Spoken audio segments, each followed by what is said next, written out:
Hey everyone, welcome back to On Point. This episode I sit down with a few of the creators from the Content Creators League that we're going to be competing in using the Hunt League app.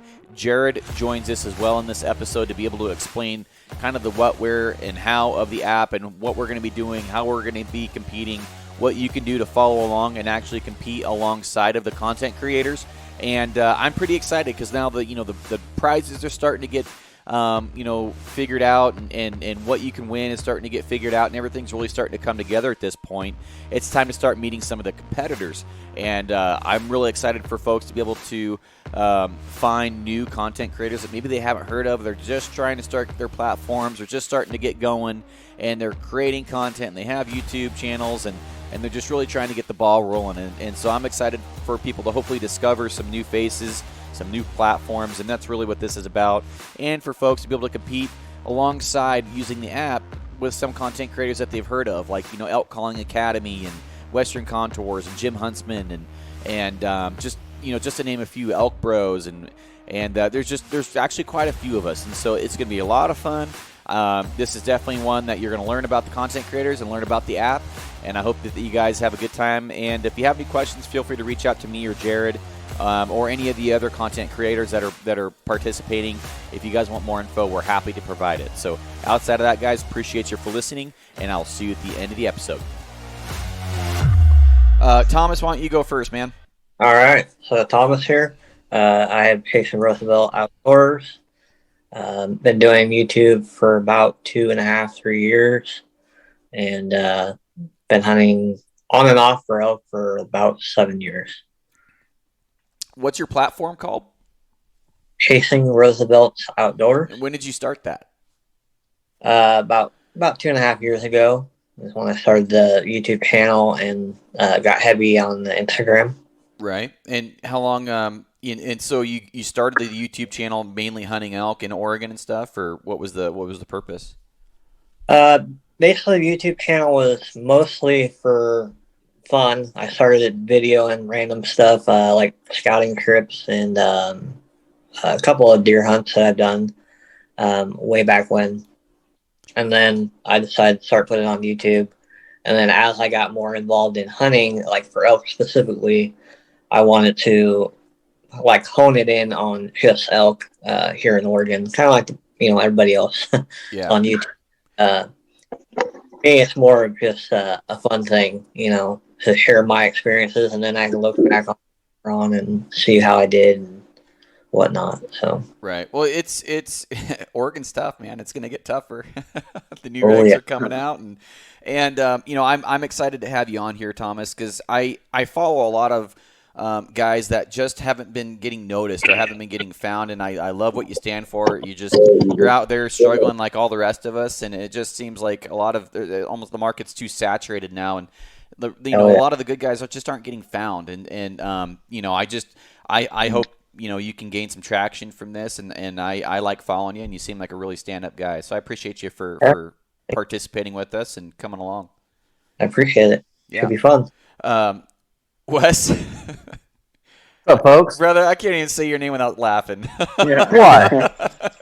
Just a shit-eating grin you have already. Oh, it's only going to get better, boys. Oh, man. I'm going to hand it over to you, and I'm going to take a sip of this whiskey, and it's actually Pendleton and Diet Pepsi. All right. Right on. I'm drinking Morgan, so I'm out. I'm going to have to go get another one. My name is Wesley. Well, nobody knows this right now, but I'm actually getting ready to start my own podcast as well as YouTube channel. Got some stuff cooking. Son of a gun. Cut him off. Cut him off, guys. We don't need any more competition. Guy, let's just drive over to his house right now and kneecap him. That's the worst thing, man. I'm too soft on it. I think there's enough space for everybody. Yeah. Right on, man. I kind of got some different stuff going on. It's not all gonna be hunting, but some fun stuff coming down the pipe. I'm gathering media for the next 2-3 months or so through hunting season, and after hunting season, should have enough stuff in the queue there to start producing some videos. It's hard to solo hunt and film, man. It's hard to do it, but Yeah. Oh yeah. Anyways, for those of you who don't know me, I'm Wesley, born in the Valley in Oregon. I took a job at Born and Raised, and I was the field producer, head of media production there for 2.5 years, 3 years almost. And then in a roundabout way, I ended up in Northern California. So I'm in Northern California now. The Tule Oak.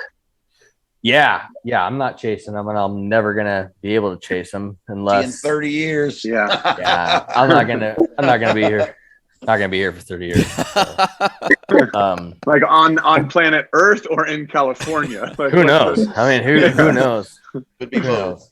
knows? But what I'm excited about is this app. It seems to be for me a little bit more than like a forum, or like it's not exactly like, it's halfway social and halfway not, which is kind of what I like, because I don't think, I mean, I've only been in the app. I mean, I text Jared. I was a day already, and a half. yeah, like 3 days, but I did listen to your guys' whole podcast, which was a long one, but Yeah. Welcome. I did listen to the whole thing, and I'm just excited about the direction of it, and I'm excited about, it's an app where I'm going to log in and all I'm going to see is hunting. I'm not going to deal with all the other BS that's going on in the world. It's not. I love it. Yeah. I mean, it's like, I can't even get on Facebook, Instagram Yeah. to take a break, which is why I do it anyways. So it's kind of, that's the route that I'm liking it. And if I can talk some shit and do some stuff, and just for fun. I mean, for fun. If anyone, I'm sure I'm gonna ruffle feathers. I'm sure. But it's all. I mean, it's just. I mean, I played collegiate basketball, so there's a little bit of trash talking in me that never gets to come out anymore. So, but I'm just excited for it. And, It's gonna yeah. come out. yeah, It's gonna come out. yeah. So, yeah, but it's not. But I want everyone to succeed. You know, I don't want to see anyone fail. You know, Yeah. and I think a rising tide raises all ships. That's a famous line of me and Cody's. But if I can talk some trash in the meantime while I'm trying to help you raise up, then let's do it. You It's know, awesome. So I love it. I'm curious because you and I, obviously, we talked a lot, and you've even called for me in the woods, which, by the way, probably one of the best callers I've ever had in the woods or seen in the woods. I mean, like, very, very good. That's first thing I talk to people about when I tell them that you and I have hunted together is like, that guy can call. And appreciate it. yeah, legit. And I'm just curious because you've never really wanted to have that spotlight or that. What made you turn the corner there? It's kind of a different one. I don't really care about attention or the spotlight, and I'm actually going about this in kind of a different way. For me, for those of you who don't know, I had my third child, a boy, a week and a half ago. A week and a half ago. Oh, man. Congrats. And yeah, thanks guys. But I've really, really been getting a kick out of my kids watching me. And I have a fascination of looking through old photos. So my dad and everyone grew up on a ranch in Western Oregon. They shot blacktail bucks, like stacking them like cordwood. Love looking at pictures. I love hearing the stories. I want for my kids to see all the stories. I want them to see the mountains. I mean, my daughter would be glued to my phone looking at whatever if Yeah. I'd let her. And then there's also some stuff like that I want to share about my faith and just like stuff I want to talk about. But it's not, I don't want to be somebody. I just want to be me. I want to do stuff. I'm going to have media about my construction stuff that I do. It's not about, it's just, I don't know. It's hard because I was in the media world and I left like with a middle finger up at it and didn't want to do anything with it. So all I did for like 7 days a week was stare at the freaking algorithms of everything going on and likes and comments and all that just got really weird for me. And so it's kind of weird, like, well, why would I be starting a podcast and channel and stuff if I'm don't want the attention? I don't know. It's kind of an well. kind This of is ironic. news to me. I'm freaking stoked. I haven't told anybody. I'll be your first listener, brother, because I just love listening to you. You're just such a fun person to be around. You're one of the funniest human beings I've ever got to hang out with, and so that's going to be a good podcast. Appreciate it, man. Yeah, it's gonna be a lot different than everything else. So yeah. Mike, wait your turn. Jeremy or Jermaine. Sorry. Oh, got me. Got me. It's begun, fellas. I was All right. actually writing down his. I wanted to get his podcast. I'll get it later. Honestly, yeah. So in 2000, so I'll give you my story. My story is real short, and if I got some background noise, it's because dishwasher's going on. The wife went to bed, whatnot. But my story is, I came to Colorado in 2005, and I've been hunting for a number of years at that point, but I never hunted elk. And then in 2006, it was on, and I taught myself how to call, self-taught myself how to call, and was looking at videos, you know, Primos and all these other videos that were out at the time, and then I just became, you know, a voice of the woods, because I was just trying to emulate what was going on, what was in the woods, you know, and I've been successful, but I felt like that it was something missing. And so fast forwarded to, you know, 2019, and a buddy of mine was like, yo, you are really good. Yo, you need to enter some competitions. And then 2019, I entered my first competition, and then I won that competition. And then Tom Deesman from Mile High Note Game Calls, great guy, him and his son, they run that company. It was great company. They were the judges, and they came up to me and they were like, bro, yo, you could really do some good things. You just need to go out there and do it. So anyways, I got my, can I it's not PG-13. You go ahead. So I got my butt reamed in Utah. No, Salt Lake City. I got reamed. I came in and I think I got like 15th or 14th or 15th in that competition, and I went back, and it was a month between that and World Championships, and I was like, whoa, yo, I need to practice, man. These guys are a real deal. And so I came back, and then I came back in a month later, and I just said, well, I'm just gonna have fun. What do you know? I'm winning this thing. I'm winning it. But let's rewind. Everything was built off of a platform, and I really built this platform off of self-taught, teaching myself how to do it and by myself. And how did I teach myself how to do this? And I taught it off YouTube and all these other things, and I drove my wife and my kids crazy, elk calling in the house. It was crazy.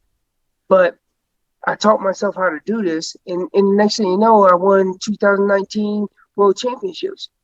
So here we are, we're talking now, and we're trying to, collaborate and figure out, the next thing that we can do to, I said, take over the world. And so Jermaine's here to conquer, I guess. No, I'm not here to conquer. I'm not here to conquer, but what I will tell you is this. Wes is. Wes is. But what I will tell you is that there's a lot of knowledge that is untapped. It's untapped. And we're not tapping into some of these resources that we could actually reach from each other. Like, man, I still learn to this day. So let me give you my background. I'm a world-class athlete program. I'm a wrestler for the world-class athlete program. I wrestled for a number of years. I don't wrestle anymore. I'm a coach, and I coach Olympian athletes. And some of these things that I learned from them, I implement into the elk world. So when I started elk hunting, I was already at this platform of like high status. So then when I went to the, I want to challenge myself in another platform, and it was something different. It was something different. So elk hunting is tough. I didn't do elk hunting because it was easy. I did it because it was tough. As a wrestler, I was like, yo, man, I want to challenge myself in a different platform. So that's where it became a challenge. And for me, I said elk hunting is where my next challenge is. It wasn't because I wasn't getting it done on the wrestling platform. I was getting it done on both platforms. But elk hunting was the next challenge for me. So anyways, I challenged myself in the woods, and then I challenged myself on the mat. So anyways, that's where it led me up to where it is now. Where's my next challenge? How am I going to get this ginormous bull to come in? And some people have that whatever they have, whatever the goals they want in life, whatever they want, set your goals. Set your goals. For me, what's the next goal? What's the next challenge? What's the next goal? So right now I'm in the mix of we got killed at 370, 380, right? Cool. We got killed at we got killed a bull that mystery bull. That's my story. I'm sorry, I get a little carried away. It's all good. I love the passion, and I'll pay you $10 to wrestle Wes.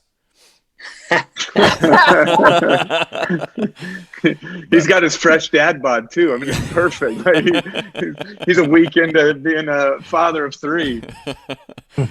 All right, Mike, I'm ready for you, brother. Let's hear it. All right. Michael Batiste, Elk Calling Academy. Let's see. My elk hunting career started all the way back in 1988 in Eastern Oregon. And that's kind of what I started. I've worked in the hunting industry since 2005, various companies, was on pro staffs for call companies, and then kind of ventured out on my own. And I started Elk Calling Academy 3 years ago to kind of what Jermaine was talking about, was to pass it along, everything that I've learned. That learning curve is huge. And because when I started, there wasn't a whole lot of resources. There wasn't things to, fall back on. There wasn't videos to pull up. And so, I mean, it was getting spiral ring notebooks and writing down events that took place that day. And each day at camp at night, writing that journal. And man, it's amazing what you can learn by going back and reading those and figuring patterns. And so, yeah, excited to be a part of this and just have a lot of fun. And I actually get more enjoyment out of my hunting partners filling their tags and also hearing the stories from Elk Calling Academy students that come back and holy crap, I went out and did this calling sequence and I just killed my first bull, and their excitement. And it takes me back to my very first elk hunt, which my very first elk hunt here in Eastern Oregon lasted a whopping 22 minutes from the time I left my truck until the very first bull was on the ground. So there haven't, well, actually two years ago almost beat that 22-minute mark, but not quite. So yeah, Elk Calling Academy is just all about helping new hunters, get into it, and also seasoned hunters to continue learning, because every year it's you're always learning something new and always growing and always expanding in that. So that's basically what Elk Calling Academy is all about. Well, since you and I hooked up on the podcast a couple years ago, you're my first call after season, and I'm like, all right, man. Here's the deal. Why did this happen? Why did this bull do this? I ran into a lot of situations. It just seems like every year, and it always seems to circle around the herd dynamics. Like, why did the bull do this? The lead cow was doing this. Like, I call you after every season. I'm like, okay. At least you wait until the end of season. I will get into places where I actually get a little bit of coverage, and then all of a sudden I'll turn my phone on to check emails or check messages, and all of a sudden messages start popping up. I'm actually sitting there checking messages one time, and my phone vibrates, and I pick it up, and it's one of my students. And he goes, "Hey, I've got a bull about 300 yards out. What should I do?" And I'm like, "Get off the freaking phone." Yeah. You need to do like a call forwarding thing to Jermaine during season. So you just pass everything to his phone. Yeah. Well, here's a little bit of tidbit that I'll throw out there, and I'll actually put the pressure on this individual right now. There is an individual that's on this Zoom call tonight that I have extended an invitation to join me in my camp for elk hunting next year. I'll come. What was the guy? There, bro. Nice. I'll be there. I invited a guy to come up and hunt with me next year. Right on. Well, hopefully, sounds like you're the good hunting partner. You're the one that likes to watch your other hunting partners kill them. So you're hunting with the right guy. Oh, and I imagine there's going to be a little bit of trash talk, and I'm going to make sure to video it, because just to let you guys know, I do have a remote control fart machine that I will put in somebody's backpack when the camera's rolling. You won't have to have a remote control fart machine with me. I'll let them bastards fly. But I didn't push the button that time. What the hell? Get me above 8,000 feet, and it's all CO2 coming out. Well, I think we will be up there pedaling dueling banjos. There you go. So we should have one more guy hopping on here in a second, but Jared, let's go ahead and get to you. Kind of the mastermind behind. Well, you are the mastermind behind the app, and I guess just walk us through your background and let us know what we're looking at this year. Okay. So I'm Jared Newman. I, like Jermaine, moved to Colorado in 2005. Didn't really grow up hunting. My dad grew up trapping a lot of animals and stuff. And by the time I was growing up with them, he had no more desire to see another animal die. He had skinned so many animals and doing for because they needed to do it for income when he was growing up. And so I didn't really grow up with I grew up fishing with my dad all the time. That was our thing together. But hunting, I've always loved the outdoors. And it wasn't until I moved out to Colorado, had an invitation to go do some elk hunting, that all of a sudden it just changed the trajectory for me. So it took me about 2 years before the bug really bit. It wasn't an overnight thing. And I'd say the only reason why that happened is the first 2 years I probably hiked 100 miles and never saw a single elk. I can relate. and didn't know. I was terrified to do a bugle because it would be I don't want to push them away or whatever. And so most of my first 2 years was walking around with the Primos Hoochie Mama and squeezing that off. You know what I'm talking about. And so that was me. And it was like, yeah, I mean, this is fun, but like, I don't really know why it's that fun. Like, it's just like backpacking with a bunch of heavy stuff on my back. And, you know, I had no real, but I was like, I love this. Like, I love the outdoors.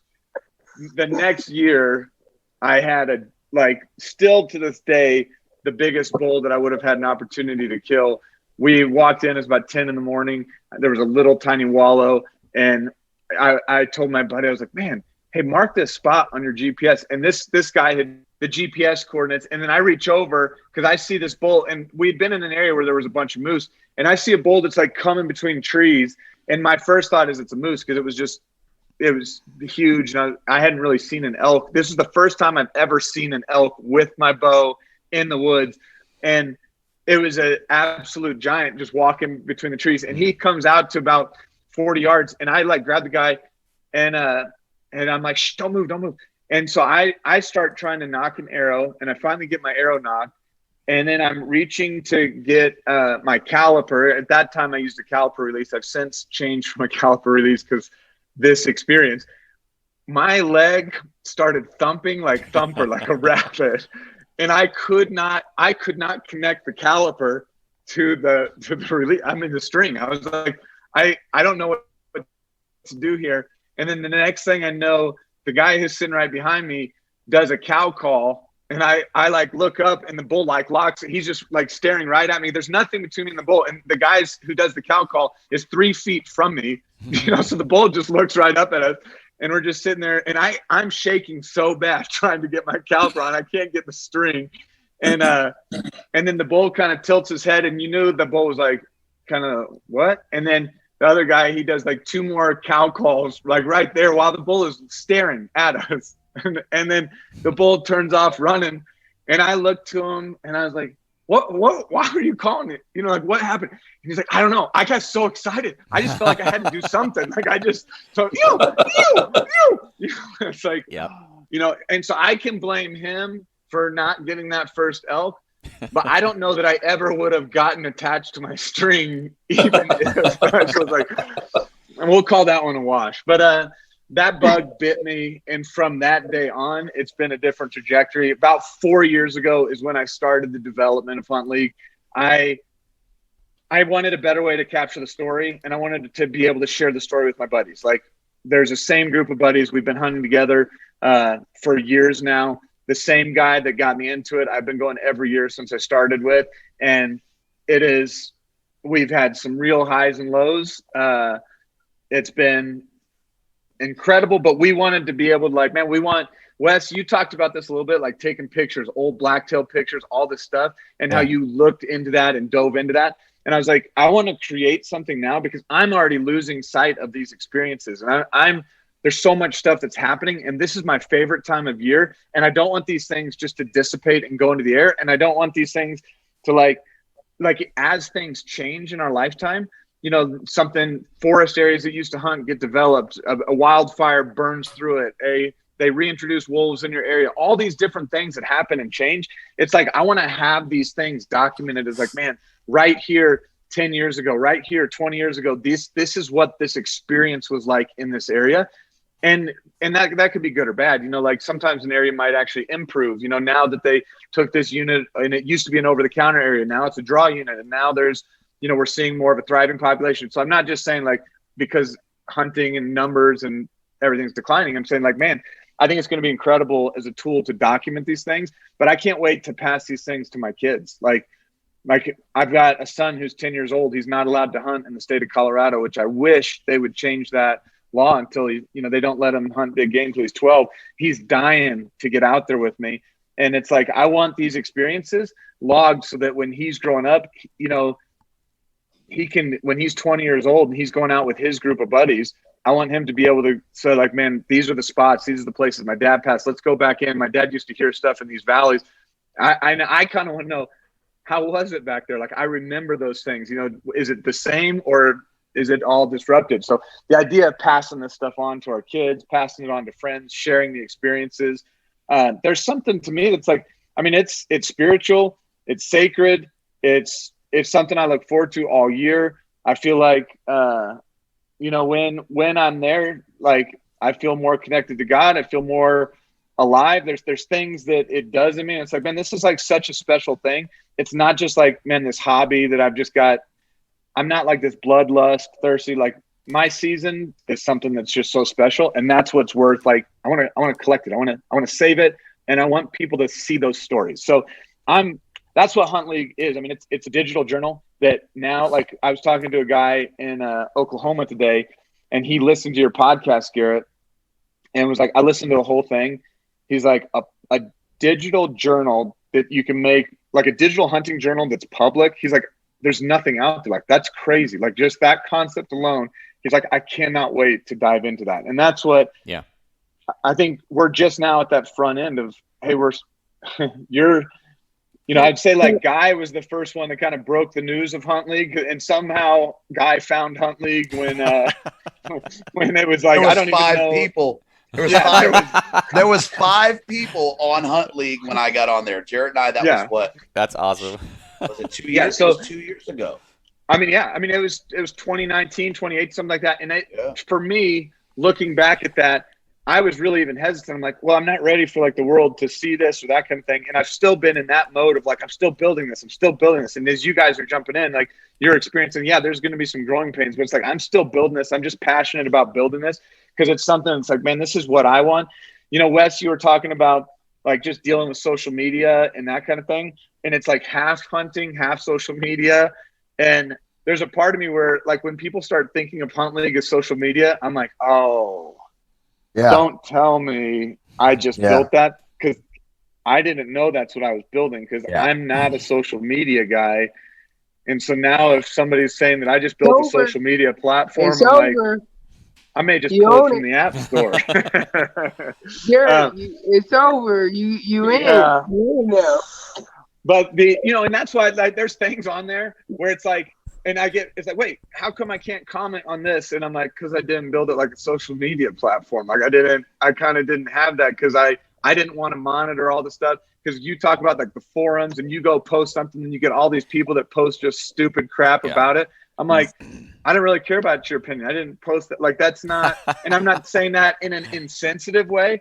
I'm like, nobody, nobody's asking for that stuff. And I'm not out there picking fights just because I'm bored. Like, you that's get on just those not forums me. and like everybody's a freaking expert, man. If like, we wanted that, we'd we'd go go shot. If we wanted to do that, we'd be on Rock Slide and Archery Talk. Okay. Exactly. There you go. And I'm not. Yeah. So and that's where it's like I just didn't even want to monitor that stuff. So it's like, no, I want people to be proud of their story and excited about it. They can share. And then the only in-app like messaging stuff is with people that are buddies. Like, so I have to send you a buddy request. Like, I can follow you and you don't have any say whether or not I follow you. And a follow just means when you log a hunt and post it, it's going to send me a notification saying, hey, Guy Western just posted, a hunt, or, Wes just posted a hunt, like somebody that you follow, and you can look at their hunt log. You can see it on the screen, that kind of thing.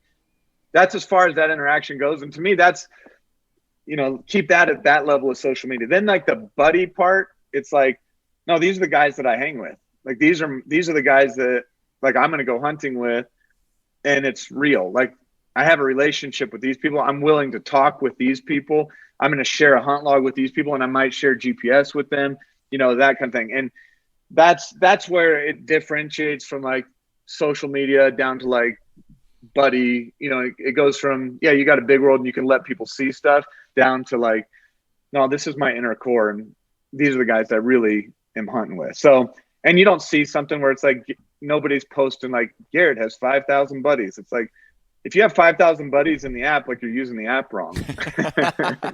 You don't know me.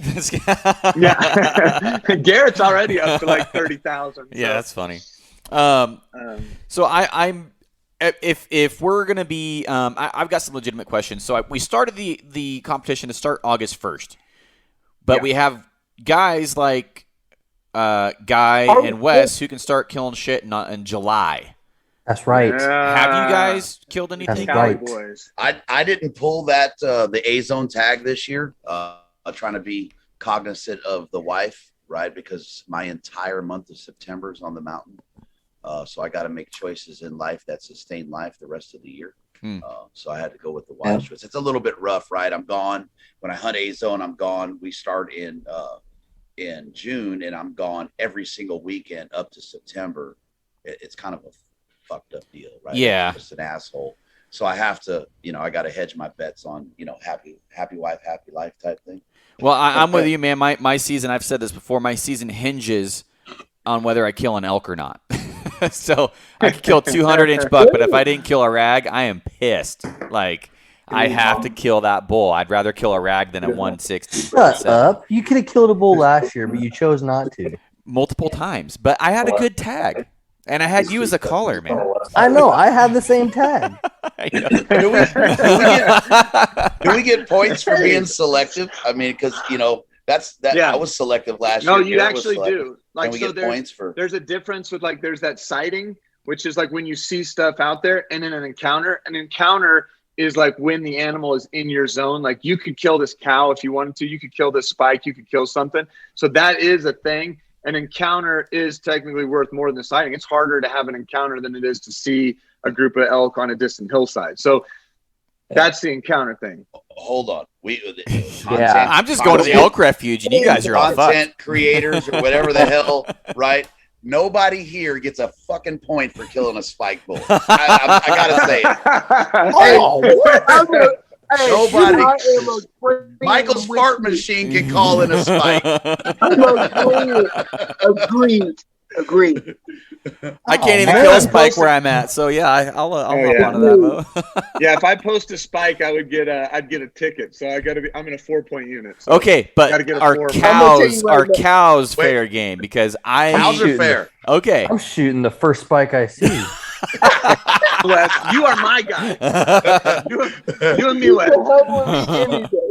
I do not have a standard when it comes to elk. It's like, oh, that'll eat. Like, that's gonna work. Yes.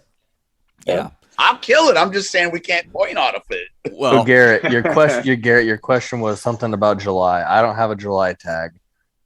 My first available tag is August 13th. okay. Where is that? Antelope? Is that antelope? Yeah, Antelope, Yeah. Oregon. Woo. So that's in Oregon, right? Yeah. Yeah. So I think our first tag is August 15th. Yeah. We're gonna do some antelope hunting too. Right on. Yeah, same here, but with a gun. So I'm cheating. Hey, Garrett, you're in Wyoming on antelope, right? Yeah. I drew one of the I think one of the shittiest tags in the state. I just wanted to get a tag, so Right. I'm gonna kill What the first. unit?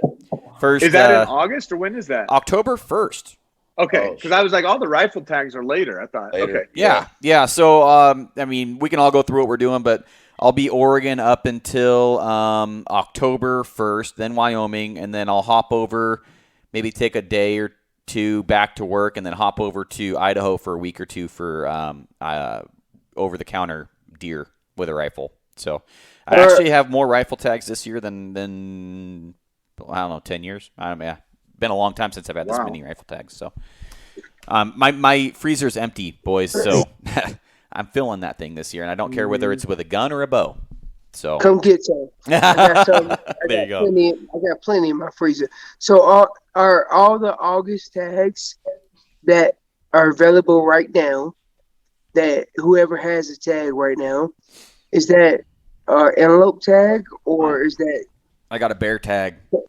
I have a bear tag as well as a deer tag on August 18th. Okay. August 18th. Wow. Yeah. Where's that at? Yeah, August 18th. I know where you're hunting. Where? Yeah. Is that in Oregon? Like Is that in Point Oregon? So Oh, that's general season. Okay, if it's not in California. Oregon, then I have no idea where you're hunting. No. Okay. yeah, so I'm full of shit. For Colorado, we'll get out August 15th, and we'll get out and do some antelope hunting, and that'll be a good challenge for sure. I don't know about the other states.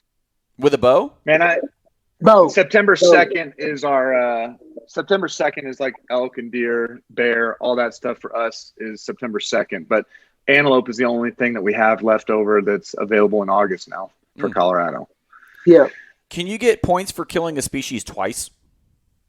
yeah, Yes. I'm gonna get a point. Let me tell you, I'm gonna get a point. I'm gonna kill two dink bears and just be like, leaderboard. No, don't start doing that.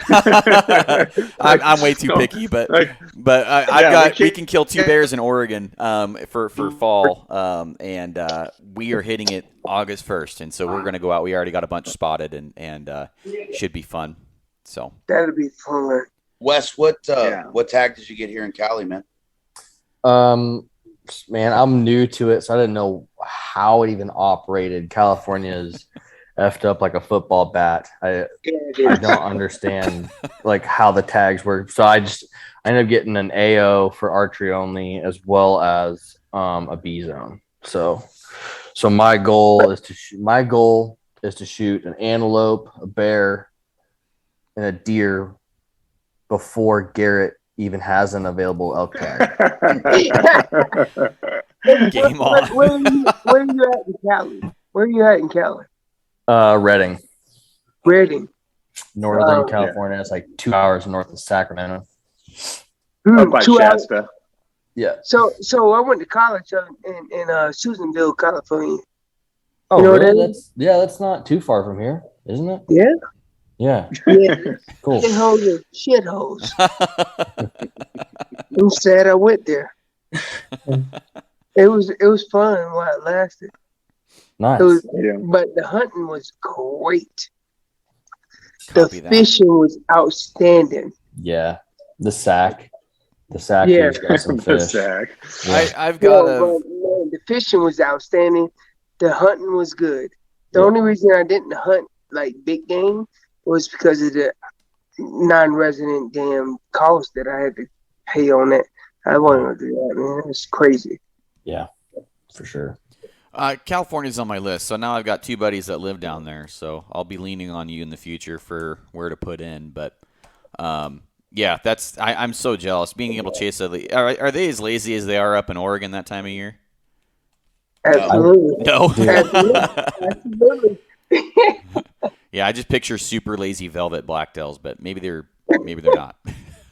They're all Yeah, they're all- guy's shaking his head. No, they're so wily, dude. I mean, and the problem is on the public land hunts, right? Is that first 2 weeks gets hit so hard in archery Yeah. that I mean, it is unbelievable Hmm. Yeah. how much pressure those deer see in those first 2 weeks, man. And I mean, it is. I agree.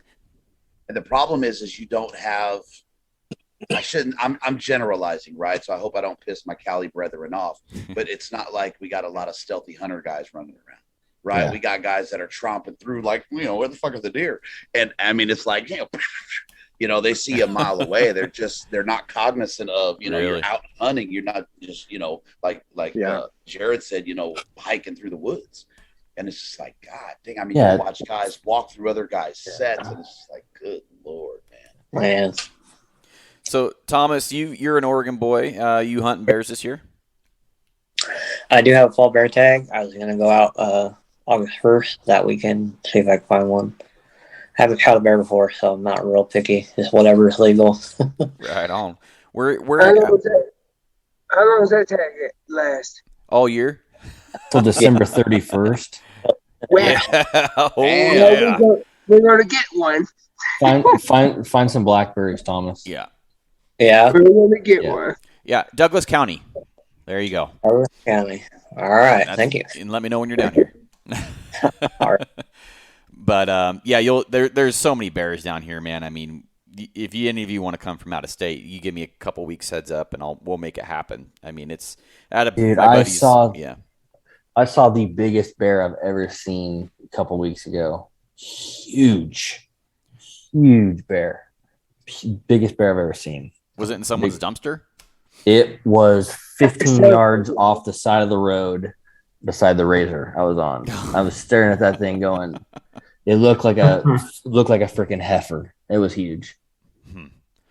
Huge. So, Mike, I don't think we've heard what your plans are for this year. You've got, I'm guessing, Colorado. What do you got? I drew some amazing tags in Idaho. That OTC zone is just, I mean, it's a high sought after. Yeah. So, so over the counter, deer, elk, bear, mountain lion, wolf are all on the docket. So, What? Yeah, but we don't get going until August 30th. So basically kick off August 30th, and I'll be going all the way until probably end of November. So, and wolf hunt, that'll kind of go through the winter and on into spring, and then we start over again with turkey and spring bear. Yeah. Well, that brings up something. Should we allow turkeys in this competition or waterfowl? There's a couple on the screen already, so we might as well. Yeah. I know. Well, Garrett I'm filled ready. out. I'm out of the game. I'm yeah, out of the game on that one. Garrett filled out like the original kind of questionnaire. All right, what do we want the league to be? And that it was all big game, all predator, and then he just laid out like no high fence, no hunting clubs, no use of dogs. That might be it. Like, and there's a few things. And then we started talking. It's like, yeah, but don't you like always have a grouse arrow in your quiver? And it's like, oh yeah, you gotta include grouse. So we threw grouse in the league, and then it was like, well, what about people that are out there and you got that fall turkey tag? You know, do we put a fall turkey, or because the league ends in February, so we don't really hit the spring February. turkey. Yeah, so it goes all the way through February because you got. Some guys have Arizona tags. Arizona, New Mexico. I think those Looks guys like I'm gonna have to go to Arizona. You let me know. Yeah, that might be the group hunt. All of us can do that one. I think on Guys Podcast last time all of us were together, we talked about trying to put together a pig hunt, and I am still down for that. And your buddy, I forget who it was, he said he had a contact down there. Puts pressure on him. But we'll yeah, I would. So even in Northern California, I hunted a ranch. There was freaking pigs everywhere, dude. Everybody could have filled their tag in an hour over there. It was ridiculous. It's crazy right now, man. The pigs are just. Yeah. We're in that upswing on that cycle up by west of Redding and shit. Oh my God, man. I mean, they're running around 50, 60 to a group and just tearing. Yeah, I think that's near where we were. Cottonwood. Is Cottonwood near there? Yeah. I gotta get some contacts. Jeez. Hey, Wes, hit me up after. I got a few. That's where my buddy is at up there, Ben. I can hook you up with Ben. Yeah. But yeah, Garrett, we got to do that, man. I would love that. I mean, I don't know if I wouldn't want to go back on the ranch I hunted. It was like $1,500 a pig. I was like, Jesus. But, there's got to be another way to do it. Yeah. Yeah, we won't pay $1,500. Are we? Maybe as a group of like 20 guys. So Jared, are we doing like is this just elk or is this what? Where are we going? Where are we going with this? Garrett is the brainstorm and the brains behind this operation. I'm putting Garrett in the admin seat and say, all right, Garrett was the one that said, man, what if we did this? And I'm like, this is the best idea. And I've thought about like, all right, if we do this and it's this group, then do we just kick off a separate one that's just like, hey, we got a waterfowl or we got a whitetail and you have your own group of people out doing that? Or because the natural tendency of Garrett's world connects with more of this Western pocket circle, and it's more like the animals that Michael just listed off, it's like, yeah, it's elk, deer, bear, cougar, wolf, antelope, it's like those are the things that are like in this circle that I think we're all passionate about and maybe have a little more expertise on. When you throw me into a waterfowl thing, I have a ton of fun doing it, but I don't know that, I live in Colorado, so there's no water here. There's no ducks here. Yeah, I'm with you. I'm with you, man. Listen, I'm all about elk and mule deer, maybe some whitetail, but waterfowl. I got a dog that'll get it. Yeah. But hey, man, I don't know what we could do. I've never even killed a bird. If you want to take if we do some voting or what, or we just like, no, we just laid it out.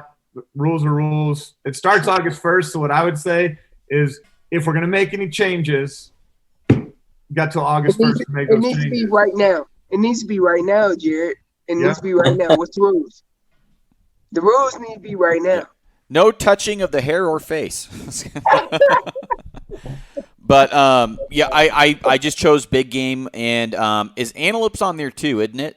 Yeah. I'd be an idiot not to put that on there considering I have a tag. Antelope, moose, caribou, mountain goats, bighorn sheep. Yeah, and we lion, do have some guys from Michigan. We do have some guys from Wisconsin, I believe. Wisconsin, Michigan. There's a lot of Oregon and California boys in here, Idaho, I think. But I wanted to get some whitetail guys in here. I'm curious how often Michigan guy kills a buck, or if they want to come over here and get their butts kicked at elk hunting and hike around. And I'm curious, how long does it take them to kill an elk, or are they better than me, or which really isn't that hard, but it's just the dynamic and hunting against, I guess, 2 world champion elk callers is going to be fun. And when I win, I'm not going to let that down. And I'm just really looking forward to this thing. And not everybody's that's competing is on here, right? I mean, we're missing. Yeah. How many guys are we missing, Jared? It's got to be 10. A lot. I mean, it's a lot. And I would say, since you kind of made that announcement, I've had multiple kind of like people hit me up on Instagram or emails and just saying, hey, could I jump in as a content creator? And I'm kind of not wanting to like be the guy that's making this. Like, I don't want to be the guy that makes that decision as the admin. It's like, let me just do the Hunt League thing. I want to jump in and help. Here's what I care about. And this is kind of speaking to you guys, other content creators that are going to jump in, and anybody that we kind of invite into this circle. Like, this is a big deal. Like, I don't think there's a little bit of a weightiness to this to me, because it's like, I haven't told anybody about this app. Nobody knows about this app except, now this little circle that, all right, we've got a little bit of influence that we can share and like bring people into a brand new world, kind of usher something in that I think is super exciting. But right now, we are at the ground floor of a MLM company. Yes. We are about to be selling. You're gonna be rich. We're about to be selling Lululemon. We're about to be selling oils. We're about Come to be on. selling makeup. I'm gonna quit my job. What is this?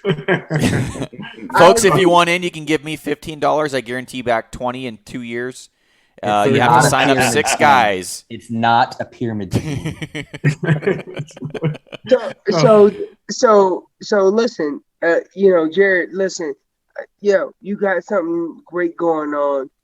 It's perfect. But what we want to do is introduce some things that the hunting industry is going on. So we got elk hunting, we got turkey hunting, we got mountain lion, we got all this stuff going on. Now it's time to, hey, Jared, you can't hide this no more. Let's go. Yeah. Let's go. Yeah. We have to unleash on this. Yeah.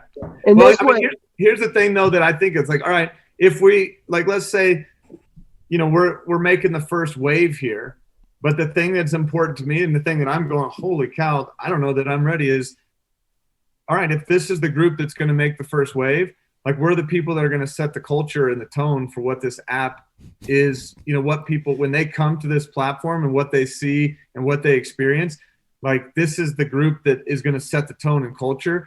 And for me, that's like terrifying. Bunch and of shit talking. Yeah, I'm like, wait a second. I don't even know these guys, and I'm about to turn this thing over, and they're going to define what the voice of this deal is. And I was like, man. So if you wake up one day and your account is deleted, it's like, man, you must have said the wrong thing. or Mike was killing too much, and I got scared and had to delete him. So yeah. Well, guy was already offering me cash under the table, saying, "Hey, look, could I like what's a guy got to do to buy just a few points? Like, because this, I'm tired of this rank thing, and I wouldn't mind waking up tomorrow and seeing legendary on my Dirty rank dog. and like, I talked to Jared. I was like, "Hey, bro, we should get in there and just give me like 1,019 points to freak everybody out."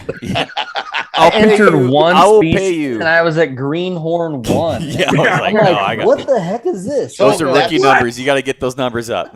Well, that's probably a good thing, right? Because unless you are in the app or have used it, you really don't know how that score weights as you do. Yeah. Right? So, Jared, I think it's appropriate for everybody to understand the weighting and how that, like Mike put like 80,000 picks from 88 up. Yeah. And how that how that weight carries through the app and the competitions. That's actually something we should talk about, just because, like, hey, we're talking about starting off the competition. How does this work? The one thing to note is, all right, so when you create your account, it'll ask you to put in information for one species. So you can put in just info for that one species. If you have the league pass, Perfect timing. This is our app developer who can't keep his I know. Oh no! I hope your internet's better than that. No wonder it takes me so long to build this thing. It took 4 years. I'm gonna get you some new internet. Google Nest, bro. Google Nest. You go to Costco. It's called terrible. 3 letters. LAN. Cable. There you go. Yeah. So one of the things, though, you can add experience for other species. When you add experience for other species, it will help kind of boost your overall rank. So that's one tip if you're trying to boost that rank. Tip number 2 is the way that you really get points in the system is by logging hunts and scouts. If you push the go button and do a hunt or scout and you do it in real time, it's worth exponentially more points, because if you go back and like, I'm going to log a hunt from 2015, like we already are thinking, well, you've probably put that you killed something when you listed your experience in there. So we're not going backwards and adding more experience when you've already entered that you did that. So that ship has kind of sailed. And so the farther away you are from, like, you can go into the hunt logs and push add new and create a log like once you're back at your house and just fill in all the details. You don't have to do it in the field. You can come back while your memory is fresh, log it all right there. But when you do that, it's not worth as many points, because the further away you are from real time with any events that you log, the points diminish. So you have so the points carry weight after the date on it is after you've filled out the initial hunter experience. That's what makes the further away you are from that day, the less point value is going to be added into the system. So now your points don't diminish over time, meaning if you gained 100 points today, tomorrow those 100 points aren't worth less. It's just if you create the log today for a hunt that you did yesterday, that's when it's worth less, because you want it to be as close to real time as possible. So basically hunt inside city limits. Yeah. No. No. Wes, so so the more live that you record your hunt, the more points you get. Let me throw it at you this way, because this is here. I'm going to give you the cheat system to it. Okay. If you push the go button and you start a hunt today, it'll automatically time out at 11:59. Like, it doesn't carry into the next day. So like once it hits midnight, the hunt times out, you start a new hunt the next day, because every hunt log is contained to a day. And that's And there's kind of elements where we went back and forth on like how should we do that? Because it's like, do we want to contain, like, I'm going on a 7-day hunt and I want to keep it as one continuous hunt. Right. But we've kind of set it up. It's easier to do because sometimes you switch over months, and for filtering, you want to have everything laid out day by day, and you want it to be able to score like this day was a good day versus this day versus just scoring a hunt. And the scoring, when you add like your own subjective thing, that doesn't go into the point system. Like, there's something where it's like rate each species, like when you get to the end of a hunt, and it starts at like 50. If you have a good day and it's like, man, I saw a ton of stuff, put it at 100. If it was like, I walked around, didn't see a thing today, put it at 0, and that is totally subjective, has nothing to do with points. It's just how did you feel about the day? And then later you can go into the filter and like, show me the days that I put that were over 80, and it's just like it's basically like, here's a 1 to 10 scale. How was today? That was a 10, but it's really a 1 to 100 scale. That was a 90. That was an 85. There's a thing at the bottom where you can, and that's just totally subjective. It's not based on points that the system's awarding you. It's just for you to filter. Like, this is one of the best days in the Elkwoods, and just show me days that ranked 80% or higher based on my own rating, and it'll pull that up for you in your hunt log. So that's the cool. The rating has really nothing to do with points. It's just how'd you feel about it? And it could just be, man, it was just an epic day, even though you didn't kill a bull or anything. So it's just how you felt about the day. But the cheat that I was getting to is when you push the go button, you hit scout or hunt, eventually we'll actually have more, because you could have stuff where you're guiding, you're mentoring, you're doing a shed hunt, you're doing we'll have more activities than just scouting and hunting. But right now it's scout and hunt. 3 days later, and add events into that day later, and that will be worth the same amount of points because you started it through the go button and you started it on that day. If you go back and you hit the hunt logs and there's an add new button at the bottom, if you click that and you go back to a previous date, the further away that previous date is from the current day, that's when you have diminished points. You have to have service. No. So that's offline and then it syncs. Correct. I got you. All right. And it just pulls and it knows, was this a live hunt or was this a hunt you entered after the fact? And then if it's entered after the fact, it's how far away is from this moment to when you entered it that it accounts for. So you can add events later, which would add points. And when I log a scout or a hunt, that is public. No. Everything in the app is private unless you choose to share it. So so there's that bottom right one that's got the arrow on it that puts it in the public. I'll throw a quick screen share. Do it. And just so you know, somehow there's a way, Jared, to put your track that your hunt log, your active hunt log, you can put those GPSs into your onX, correct? Correct. I don't know for a video and if you guys can see this, but I can see that. I see my map icon right here. I can some hit douchebag with a velvet buck right there. Never mind. I'm gonna go eat right here. Everybody just saw exactly where I live. This is great. So if you hit this little tools, there's a tools button right down at the bottom right that is covered up. I can hit export. Right now, that's going to export that would export everything in every waypoint I have. It'll put it in a GPX or KML file. Like if I choose this, it'll say which one do you want to do, KML or GPX. And that depends on if you're jumping into Google Earth or you're going into onX. Some of them require one or the other. Which one would be onX? GPX is more onX. KML is more Google. Okay, thank you. Google does a KMZ file is also another file type. And those are a lot of times your paths and your unit boundaries and some of those things. And so, Wes, you mentioned this early on, or somebody said it, where they were talking about logging tracks and those things or logging miles. I think you can put in how many miles. I don't have this app set up right now. And I've had enough feedback of people saying, man, I really want to be able to track my actual steps. I built this app for me.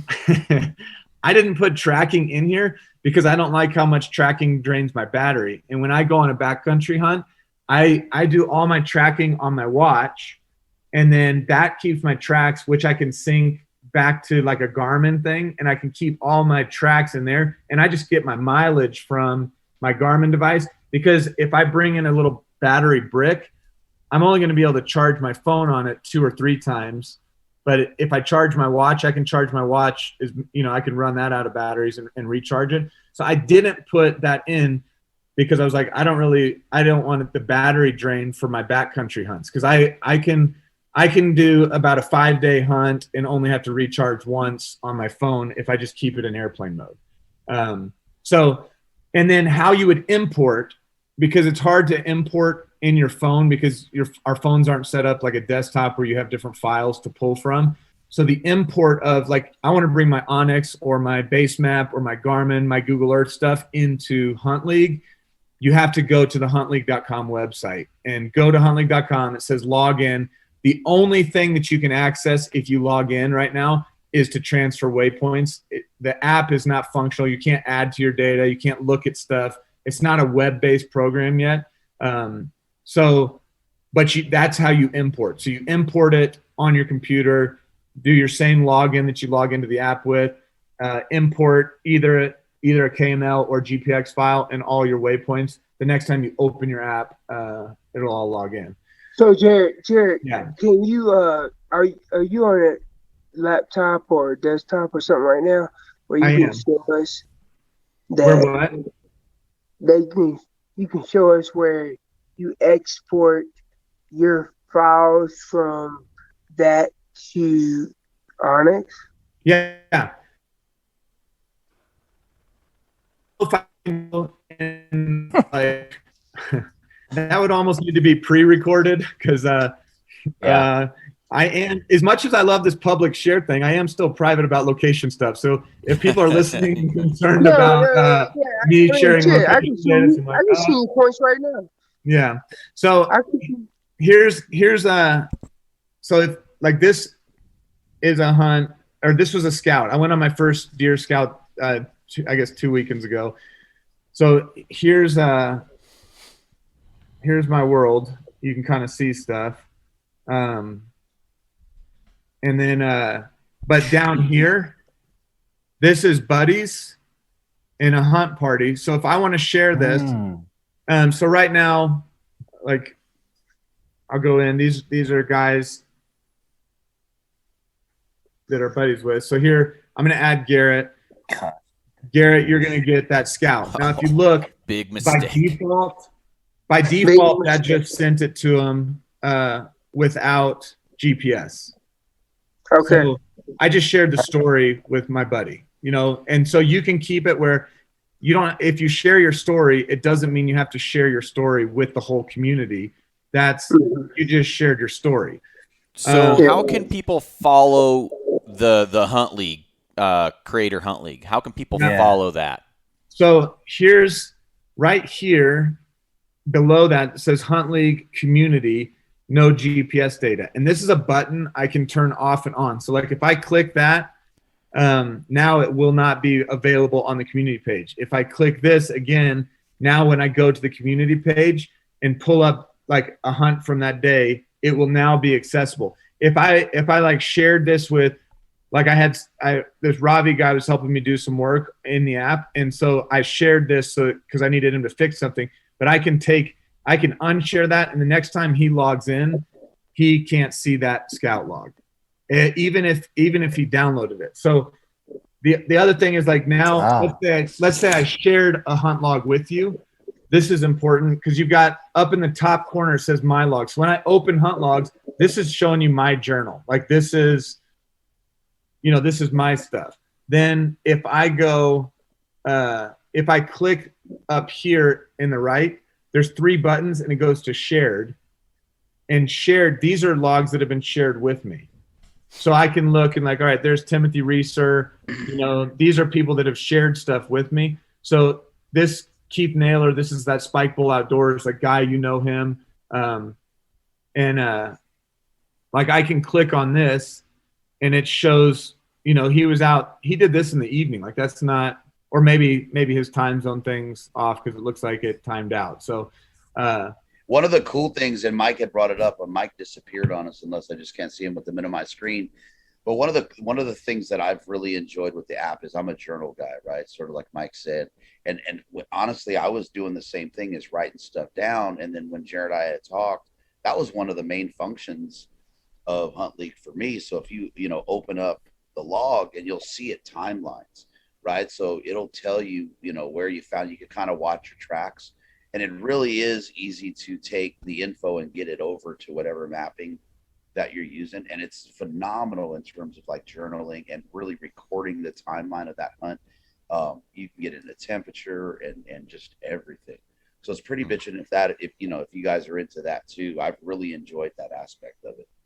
Hey Jared, can you go in and show the guys? I'm sorry, I don't know how much you guys have seen of the app to this point. Can you go in and show them the mapping and how those points that you create will show up on a map? So you're not only logging this, it's actually giving you that GPS coordinate. And when you pull up your mapping in the app, it'll show you the point at where that note was taken. Yeah. So I just pulled up one that I could care less about. This was like showing data from this.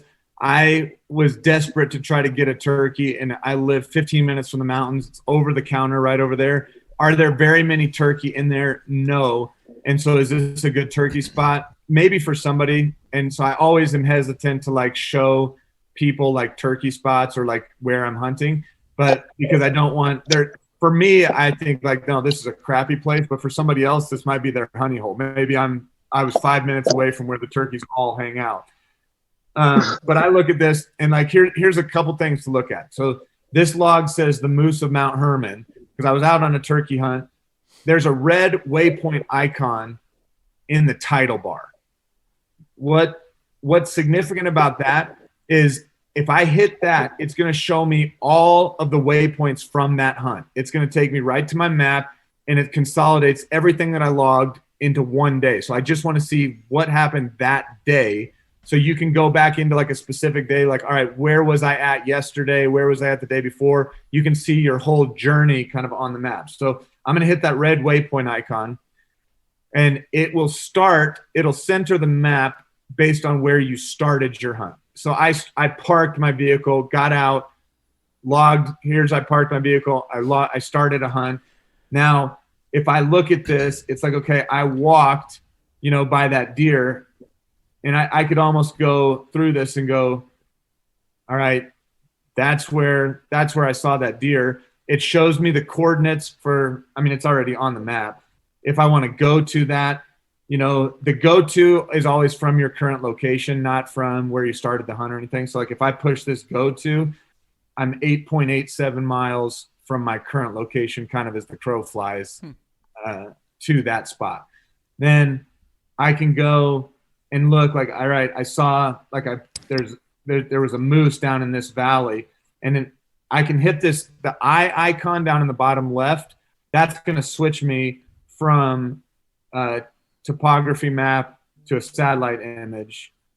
And so that moose, was sitting across the way feeding, and I was sitting up over here. So if I go back now, there's the moose. I took a picture of him at 6:44. It's a bull that's just starting to grow his paddles. And that's the closest I've ever seen a moose to my house. I'm like, I didn't even know there were moose within 20, 30 miles of me. So that was pretty cool. But that's like if I want to see, I hit the red thing, but now if I hit the the info button, that's where it takes me to coordinates. Yeah, specifics. And if I hit the red thing again, now it'll take me to the map. And where was that? Right. And then those notes up in the top, right? You can fill that up. You could write, where I think it said, tracks fresh. So, you can fill that up. So your notes are whatever you put in there to journal. And here's how you would do that. And here's how you would do it after the fact, because some people kind of struggle with this. I know something's happening with Garrett and Wes here. He's just talking shit on the off the podcast here. No, I like it. It's not really talking shit, but no, it's all good. I'm listening, believe it or not. I'm listening, but I'm also I'm not calling you out for not listening. I just I want to in on the joke because I'm like just look on your Instagram. It's live. You'll see I did see something pop up in the feed. Yeah, that's exactly what that was. Okay, so here's this turkey sign. I can swipe from right to left if I want to delete this or I want to edit that. So any of these, like here's a note. If I want to edit that, the waypoint you can't edit, but I could go to it and like you're not adding it to it there. So let me if I were to go into this and I push edit, it takes me into what my options were. So now for turkey, I can choose track, scat, nest, eggs. There's not a lot that we're marking there as far as sign, but then there's a note button at the top. And on every event that you can log, if you want to add video, text, audio, something like that, hit that note and you can see that's the picture that I had entered. So if I want to add text, if you've got a turkey gobbling and you want to record its gobble, hit this audio thing, record audio, and you can add that stuff in after the fact. Just hit the save button. Would you like to save before exit? No. I'm hoping so that's how that works. If I want to change location, I can move the GPS location. It's pretty easy. If I go into that sign, I see this, I can hit that where I did that go to. I can move that waypoint, hit move waypoint, and then I can drag it around, move it to where I want it. If I want to search for a specific place, maybe I know the coordinates for it, I can hit this tools, hit the find. I can put my north and west, drop it in, and it'll take me to that exact. So Jared, I'm not nitpicking, but coming from Onyx and Base Maps and all these other companies, Yeah. how easy is it for the user to come in and say, you know what, this is my app, this is what I'm going to do, and they start using that map that you was just displaying?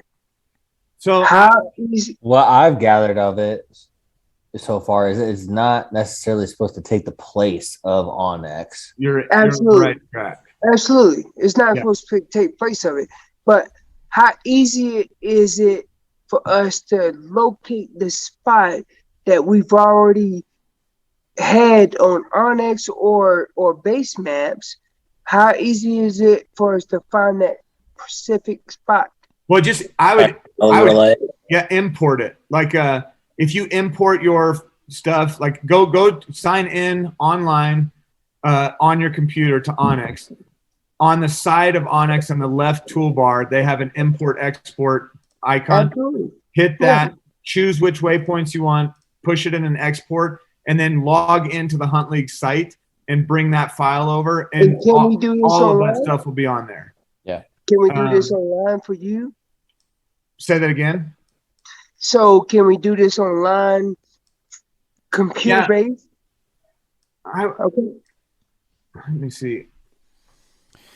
We are Well, coming up. We are coming up over 10 Yeah. o'clock, guys. So if anybody has to hop off here, don't be shy. We can wrap this thing up too.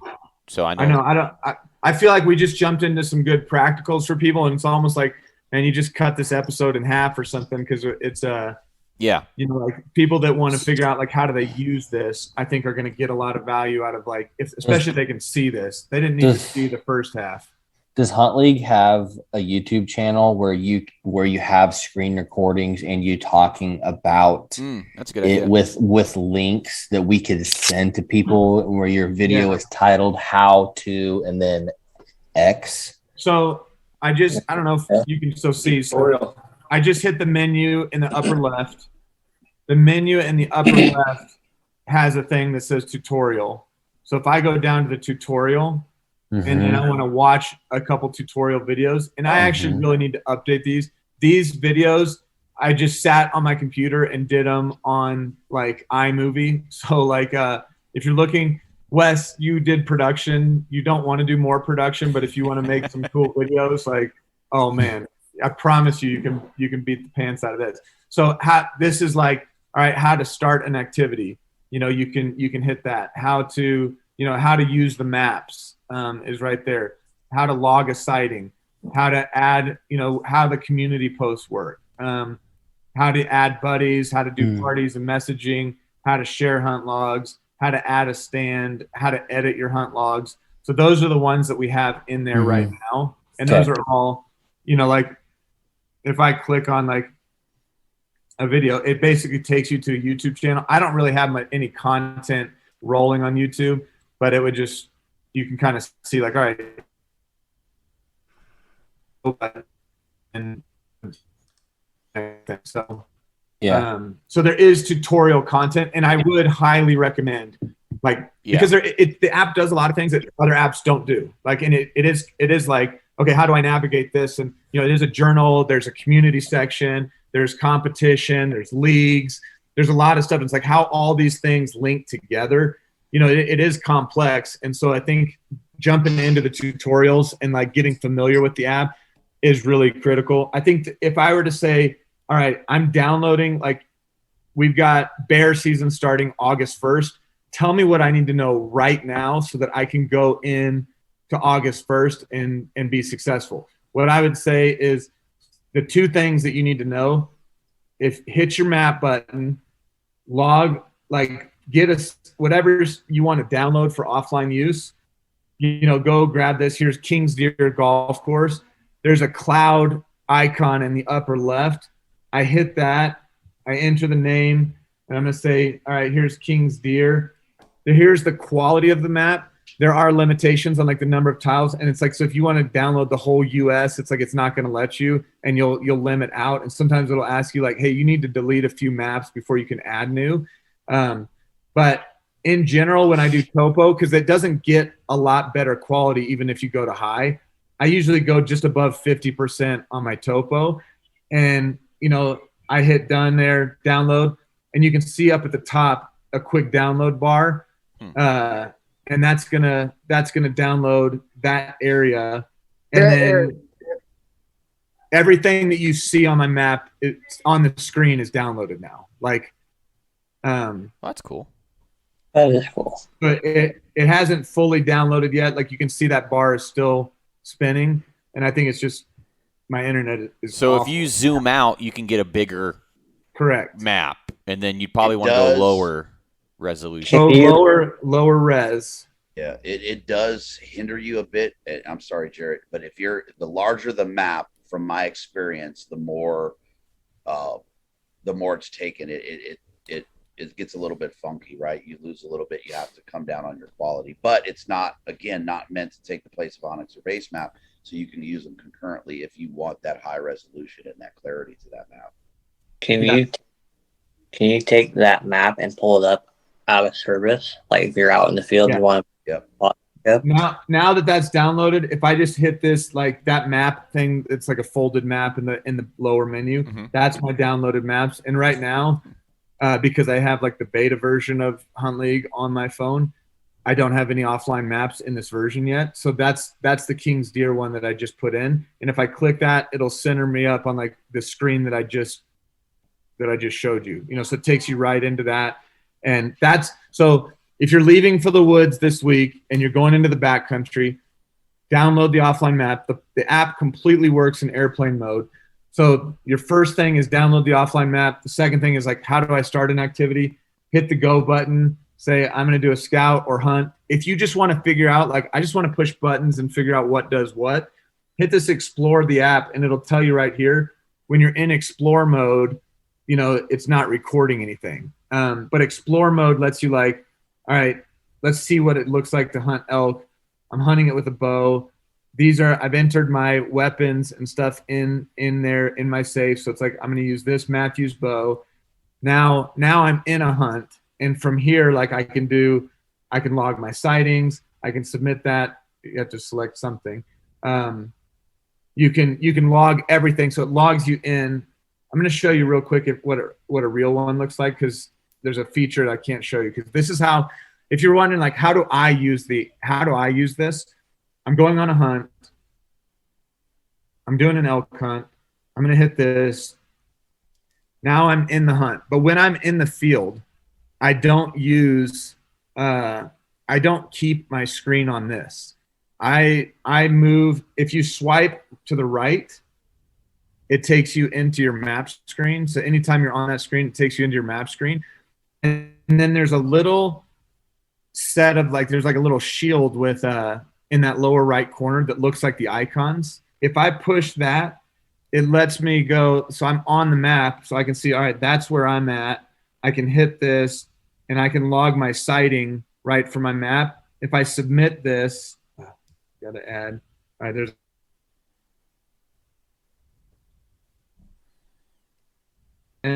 there's my, it drops it right there where I'm at. If I want to come, if I want to just drop a waypoint somewhere, I can drop a waypoint there. I could choose from any of these, if I want to choose a species and I was successful at something, I can choose a waypoint that's different than like the events that are specific to that elk. But me logging stuff, like I keep it on my map screen and I log all my events. Like, hey, I just shot an elk. What'd you do? It was a frontal shot. Is it 15 yards? My adrenaline, my note, I can add everything and then push done, and it's going to log in that shot, because that's right where my cursor was. So if I put my cursor like over here on this field, that's not my current location. So if I'm going to log like sign and say, all right, here's an antler rub right here, it's going to log it where that cursor is. So if you need to recenter where you're at on the map, there's that little center me button right in the lower right. and it's kind of right here, and that'll bring me back to center, and then I know, all right, I'm logging it exactly where I want to log it. So that's what you need to know before you go to the woods. You don't actually have to join the league. Oh, and from this screen now, if I want to go like, all right, what did I already log today? I want to go back to a place. I can swipe. If I swipe to the right, it takes me to my map. I just push the back button here. Oh, hang on, just trying to sync. I should have been in airplane mode because that's going to take a second. Doggone it. But what I do is if I swipe to the right, it's going to push me into my map. If I swipe to the left, it's going to take me into the hunt log that I'm building right now. So there's my timestamps. I can pull it up. There's my location. So it's like, where was I this morning when I saw that? Like, that's how I use this is how I use it. And so it's right to the map. I can log events from the dashboard, or I can see what I've done. If I want to edit something in, I can go back and edit notes while I'm still in the field, and that's pretty simple. So that's how you kind of create your journal in the field. Is I'm just logging stuff in real time. I'm walking around. It takes you just a second to hit this button. You just need to kind of know what these things are. Like there's this one thing. It's got a duck and a diaphragm and a drop thing on it. That's kind of an unusual one. That's like CDSB, but it's like, all right, I'm on the left. The elk is on the right. So if I hit the plus sign, this will be something that if you guys wanted to record a call sequence for your elk, like I bugled. So I hit the me, and then the elk bugled back. That's cool. And I hit, and so you kind of see who did what. And that's going to matter for somebody that's like, man, where did I screw up? Now, logging that in real time. And Mike is like, right here at 11:16. I mean, that's kind of the truth where it's like, but you don't have to do that exactly in the moment. Like if you did it, you had this encounter. Okay, here's another thing. This hunt log is not synced. This is the one that we were just making. If I want to delete that, I'm going to delete it because it's not a real one. So I just scroll to the right. I deleted that. If I jump back in and I want to filter, just show me my elk hunts. I want to filter for my elk hunts, and I want to filter for stuff that I rated above 77. So that's my own personal rating. I hit apply. That's going to filter my hunt logs down to like, all right, these were some of the good logs or some of the fun days that we had. Looks like I need to go to Colorado. Yeah. Come on, let's go. Hey, I'll tell you what, man. Me and Jarrett were talking. I think that was the year I went out with my boy, and he's like, "Bro, I got a spot for you. I got elk in there. I send you the GPS coordinate." And I opened the thing up, and from the trailhead, it was like 11 miles. Jeez. You're like, gee, thanks. My son was like, I ain't hiking 11 miles. I don't give a shit what you're talking about. I don't care how many elk that guy's seen back in there. I'm not doing that. Uh-huh. Yeah. I feel bad for the folks that are just listening to this because they're going to have to watch it on YouTube. I know this is terrible. To get the full experience, but they're still getting something out of this, I'm sure. So here, like, I'm walking back to this is kind of crazy going through this because I don't know. I didn't kind of edit this. So I don't know what we're about to see here. And I'm like, dadgummit. Okay. So, here at 6:56 in the morning, you can kind of see there's two bulls out like sparring in that field. They got their heads down and kind of they're locking up. But I was like, man, that's 2.34 miles away from me. And the way that I kind of found that is there's like a way that when you log a sighting, locate the animal, you kind of drag, all right, where was the animal at? And it'll tell you how far away they are. Then I kind of go on. Now I'm walking back. I'm kind of done with my day. It says like at 9:10, it sounded somewhat faint, but I bugled. And I couldn't even tell if it bugled back. But then at like 9:12, I was like, no, that was definitely a bugle. And then we got into it. And I'm telling you, this is that bull that like bugled over and over again. So then I dropped my bag. So I logged that because I know like, all right, I'm going to get mobile here. And I leave it and cut several hours later. That's a dangerous game. Now I don't have water. I don't have food. I don't have my game bags. I don't have anything. but I was ready to take the shot. And I do think that the bull was already hard charging, because for a second, right when I took my pack off and set it down, I thought I saw tines. And then I was like, no, that wasn't. And then I heard a bull down below me. And I was like, man, I got two bulls actually. And I think that bull was running in, saw me getting my bag off, and then boogered out. But then he was still looking for that bull. So when I called again, but he went in the right direction for me because the wind was favorable with him downhill. But anyway, this is call. You were asking about audio, so you can just see I'm hitting these calls. This is nonstop. I don't know. Yeah, if we get to this hear a play- bull bugle. Can you hear anything or no? I don't Hang hear on. anything. I gotta go off silent mode here. I can play an elk bugle through my computer if you want one, though. Yeah, I need Jermaine. I need I'll Jermaine do and it. Michael Batiste. All right, here we go. Oh no, I don't think it plays through. Yeah, you guys won't hear it.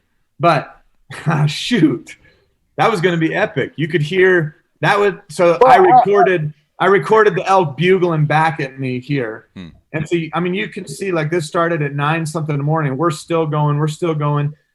I had an encounter with him at 25 yards where it didn't happen. He spotted me because he came from the only angle like they always do where you don't have a shot. I tried to roll around a tree to get him. He spooked out, moved out. And then you can see I kind of waited 25 minutes. So it's 11:25. I bugled again, and he fired right back up. And I was like, I can't believe we're still in the game. You know, here we are I'm sitting behind this tree. I can show you the elk walked right in front of that tree with the rub and was facing me. And this is exactly where I was standing. And I mean, if you just read this moment, it says I had 180 class mule deer come crashing in from above. He stopped hard at just 5 yards from me and then ran right towards the elk. I thought it spooked the elk as the woods exploded. I waited and bugled, no response, but then I heard footsteps. Like I had this deer come charging in right when I'm 25 yards from this elk, and I'm like, I'm about to kill this. And a mule deer from nowhere comes running in full sprint. I'm like, what is happening? And he stops at like 5 yards from me and like boogers up, charges right down at that elk and blows up the whole situation. I thought it was all over. I bugle, and it was the first time I had bugled where he didn't scream back at me. And I was like, it's over. And then all of a sudden I heard footsteps, and he came up, and I took the shot right there. That's me sitting under the tree. So Yeah, go ahead. Jared, I'm not trying to interrupt, but I need to wrap it up. I watch lots of YouTube videos and stuff like that, and what it sounds like to me is this is the gap filler that fills the gap of what else, what was between this and that. And I can watch a lot of YouTube videos. Yeah, that bull looks like goddamn died like 3 days ago. He was but yeah. Oh, frontal. I had to get him. That first video, You shot someone's pet. It has a collar. He's wearing a necklace. Yeah.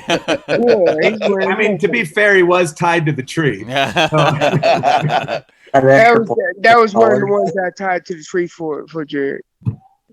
So it's a gap filler for the YouTube videos that when they go back and they look at all these logs, they can see what you were shooting and all this other stuff. But because during the YouTube videos, you watch the YouTube videos and you're like, man, I don't know. I mean, I know we can go out and call elk. I know we can contact this person, but it's something missing there. Well, I mean, here's what I would say to that. Like, chasing Roosevelt's, you're talking about filming some YouTube stuff. It's like, yeah, this fills in gaps that you would never be able to show the whole experience on a YouTube or even tell it in a podcast, but they all complement each other. So like if you're filming something and chasing Roosevelt's and you're going to post a video in the hunt log, I would put, hey, to see the video that we made detailing this hunt, check out this YouTube video. You can put that in your notes. And as you make that public, and the way that you would make that public is at the very bottom of it, you hit that hunt share with the Hunt League community. Now I can go into this community page, and I got to hit this filter button if it'll let me. My internet's terrible right now. So I'm going to go to my post, and this is that most recent scout, and I've put that like, hey, share that with the community. Now I've got this little hunt log button right next to the circles, and you can go in. And so now on the community page, somebody can see your hunt logs, and it doesn't have GPS information. It doesn't give location or the name of the stand or area that you're in. But I could make a note, hey, to see this whole video, watch this, go to this YouTube link, and you could put that in. Somebody can go in and see it. Then if you're in YouTube, like you can say, hey, to see the details of this hunt log, jump into the Hunt League app. I've posted on the community page, and they could search for your name by the date, by whatever, for the species, and they could find that video. And they're going to complement each other. It's not, and Hunt League doesn't replace Onyx. Hunt League doesn't replace YouTube. I think it's this perfect marriage and bridge between all these other channels. And it's like, this is where you get into the details of like sharing your story at a level that like, man, No one people have else never will. seen before. Yeah. Yeah. This is exciting. It really is groundbreaking. And it's a better way to go back and like use that almost like research to go, okay, this area produce this, elk every year at this time of the year, et cetera, which there's probably people that do that, writing it out. But for me, I'm not a writer. My handwriting sucks. I can't read it half the time. So this is better for me. Like I just type it in, do some videos, whatever. So. Well, that's another point, right? So you don't have to type it in. You just hit the little dictation button, and a lot of times I'll be, I'll have that thought, but I'm on the move, so I'll log that rub or whatever, and I'm, chasing, and I'll just whisper into the phone. It types it in, and then I just hit it. I logs it. I move on, and then I get back to camp if I need to go in there and I'm reading and I need to edit or whatever, correct it. You could do that, so you don't have to sit there and type shit in. You can just talk it in there and dictate it. You're on the move and you're gone. Yeah. Yeah. Garrett, bring us to a close just because we are going so long. And I feel like we had a really long, slow start, and then we got into details. So, I think that gives people in general a pretty good baseline tutorial. We didn't show them like how to join a league or how to do some of that stuff. But honestly, you can go out August 1st and log your hunt, join the league later, and because you can join the league after it starts, anything that you did during the period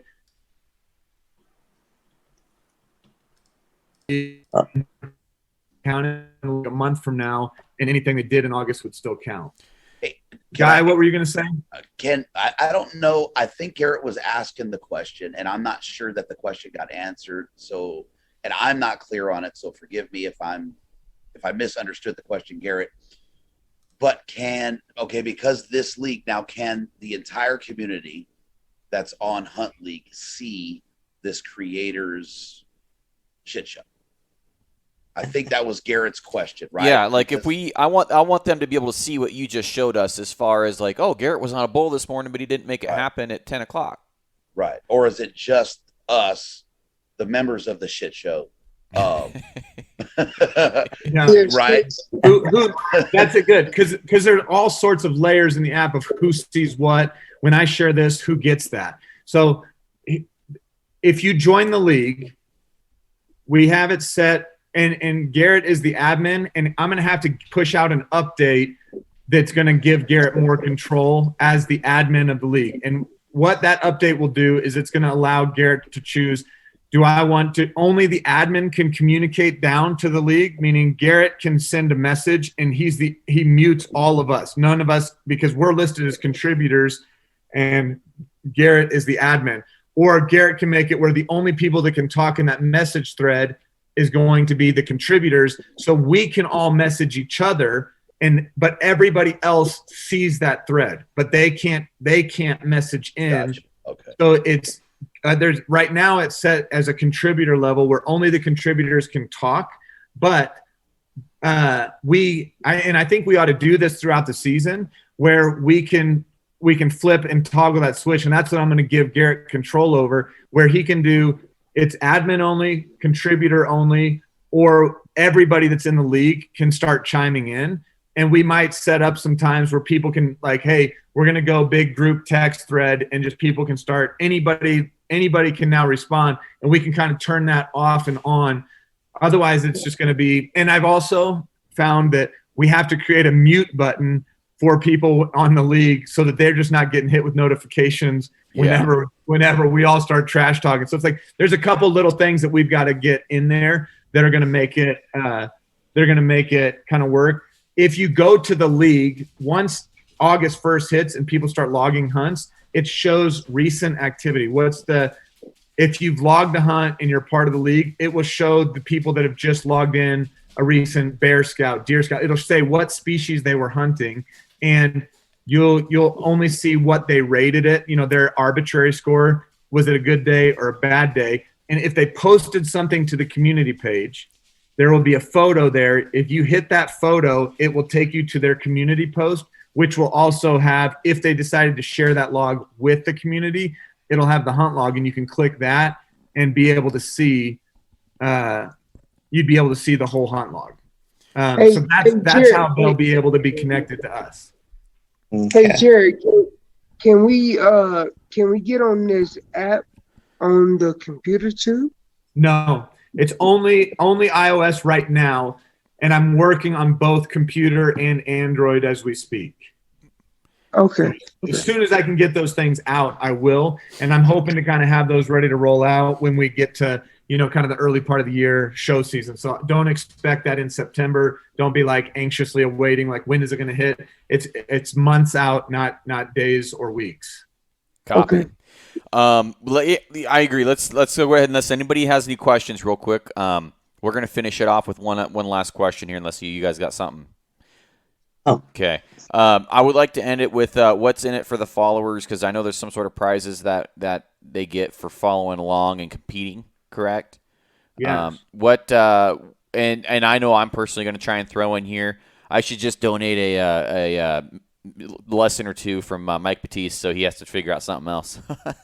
Oh, come on now. That's slick right there, Garrett. Yeah. Yeah. That's my contribution, guys. Free lesson with Mike Batiste. Oh, I love it. Okay. Prizes. Let's talk leagues, prizes. How do you win them? Because that is a question. All right. There is a point system. Does the point system mean like whoever has the most points at the end of the season wins the league? The answer to that is no, because the point system is not it's a little bit arbitrary. It doesn't like Mike minutes. The first 22 minutes is somebody that hunted 30 days and then killed it on the last day. So there's no way to say, well, he's a better hunter or this is a better hunter. So there is the personal aspect of like telling story, and we want to see the totality of what your season looked like. So you're probably not going to win the title if you only hunted one day of the year, because there's multiple species. It's probably going to go to somebody that's hunting bear, deer, elk, a handful of species, yeah. And so that's an element, but there's going to be a human judging component. There's going to be a voting component when we get to the end of this, where we are going to open it up and ask, like social media, like which one of the content creators, we can post, we can tell a little bit of our story, summarize it. We can have a group chat like this where we all kind of walk through, Garrett might host everybody on a podcast and say, all right, you got 5 minutes, give us your story, boom, go down. And then we have a voting thing. We can come up with those ideas. I want all the contributors that are in the league to come up with one thing that you actually value in the field. So like, what's something that you value? It doesn't have to, like, it could be, this is the diaphragm call. Like Jermaine, you might say like, this Phelps call is my favorite. This is the thing this is my moneymaker. Like, give me this and I can kill elk. And you might do something. Each person that's coming on as a contributor, we're going to ask to bring something that they actually use in the woods that brings value to their hunt. So it could be a pair of socks, could be a belt that helps you keep your pants on. It could be a hat. It could be anything that you like.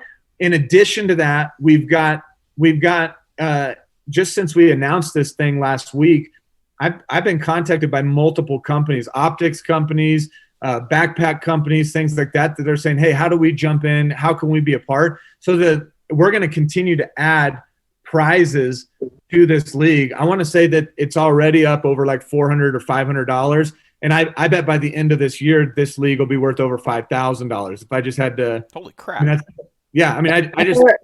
So, Jared, I'm going to tell you right now, man, listen, you're right in my neck of the woods. I'll throw in Montana Knife right away. Oh, you're crazy. That's all right. I wasn't thinking about winning this league. You just okay. But now let's throw this out, Jermaine. Here's what we're going to have to do as contributors. So, Guy, you're going to come up with something. You got a Michael Batiste bugle or something that you're going to throw in. I want you to come up with what somebody has to do to win that, and it can be a totally random thing. You shoot the smallest looking calf, or like the first calf killer in the league, the first, like you come up with whatever, like somebody could say, like, I'm going to give, whatever, like there's a million things. This is where you get to add your creativity. So it goes outside of the point system. And what we might even do is say, all right, we're going to do it where one of you guys is going to do, it's like, is this prize for one of the contributors or is this prize for people that we've invited to join the league? And we're going to have prizes for both. There's you guys as contributors are going to have the opportunity to win some fun stuff, maybe even from each other. It's like, hey, this is one of my favorite things. The only way you earn this is if you beat me. So like, yeah. we can throw down like that. There's a lot. Leagues give us. I mean, it's like fantasy football. Like leagues give us the option. Like, hey, you want to bet it? You want to go for it? Yeah. You want a prize? Let's create it. Let's chase it. And it adds a lot of fun for like, all right, what do we want to value? What do we want to throw down points on? So that's a little bit of like, and we'll list when there's a sponsor that comes in, we'll list some of that. If you guys know a specific thing, like Jermaine, if you've got a specific knife that you're wanting to give from Montana Knife Company, like reach out, you can get a photo of it. We can add the photo in and people can actually see, all right, this is what we're after. Yeah, honestly, this is out of my pocket. I'll reach out to John Smith. He's a great guy, and I'm sure he'll get in on it. But I'll put my money in on it. I already know my favorite thing, and when you're a cheap ass and ain't got no sponsors, how can I donate time? Can I put time in? Yeah, that'd be a prize. Hey, Guy. I want to do that too. Here's what I like, Guy. You get to get a pot. We always lose Jarrett right at the critical point. I know you get to do what? Right when hey, some stuff on the. We can just talk a bunch of shit while he's freezing. Come on, and you can take a guess. Dang internet! We lost you at podcast. I know. I was like, make the reward. You get to come on and be a podcast guest and tell your story. So it's like you're gonna reward the person with the best elk story or the best deer story, the best, like the coolest post that you see, and I mean that would make somebody's day. Like, yeah. Well, what I've been, not to cut you off, I'm sorry. I use the Podbean platform. I don't know if any of you guys use Podbean or anything, but I have the ability to actually host a live streamed radio show style podcast on there where we can have up to like 6 different callers and we can have people calling in, asking questions, have, the people that we choose to call in. We could actually do a live stream, actual radio style podcast, and that would be pretty freaking cool. And it's unlimited how many people want to join or call into that. But that's something that we could do with some of the guys from the competition that we like. Like Bob killed a bull at freaking 4 yards. Let's talk to that dude about how that happened. That'd be kind of cool. All right, that's really fun.